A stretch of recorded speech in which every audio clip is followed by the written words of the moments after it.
book, after reading it, well, seeing it woven throughout, you really give hope. That's kind of the overarching theme with this. Even time, as you said, it has this progression. And you mentioned how in the Tamil language, there is no word for hope.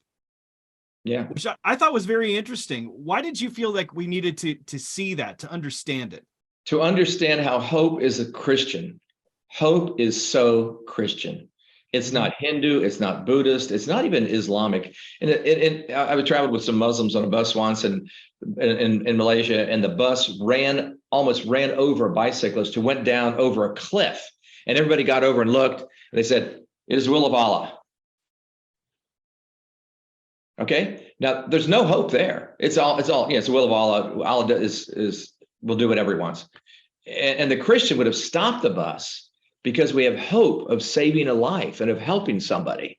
And so hope is so Christian in the way we live and how we sacrifice for others, because we know this is not the end. We have hope in the eternity, which is far more beautiful and gorgeous and exciting and rich.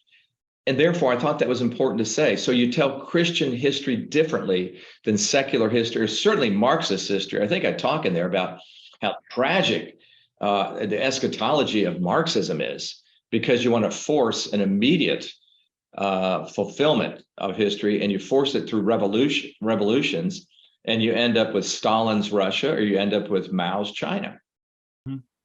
You do mention that in the book. You brought that out, and I thought that was a very eye-opening thing to take it into that lens. Usually, and you mentioned this, that history is it's some ways perspectival, but you do talk about it being a story, and that it's not just a record of the facts. You address some of the common misconceptions of how people have actually gone about history, and that's why you mentioned bad history.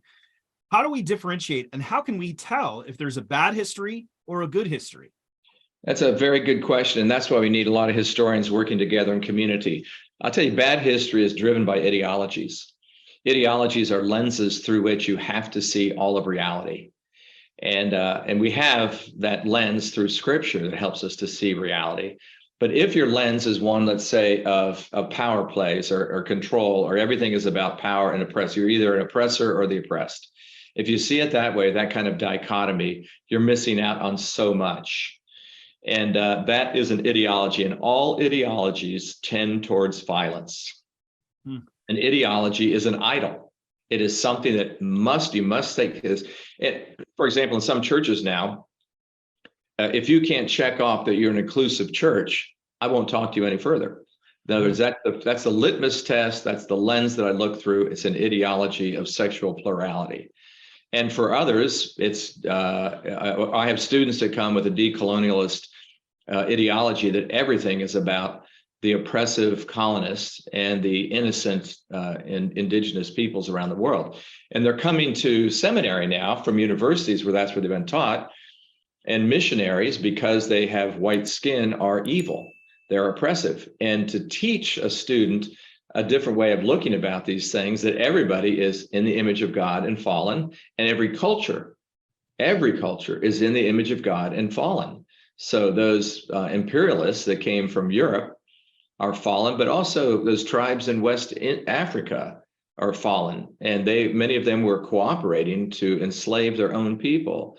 And so in order to see those things, you really have to look with I'd say the eyes of Christ, the lens of Scripture and the whole story, in order to find out that this dark, sinful thread runs through every heart and every culture.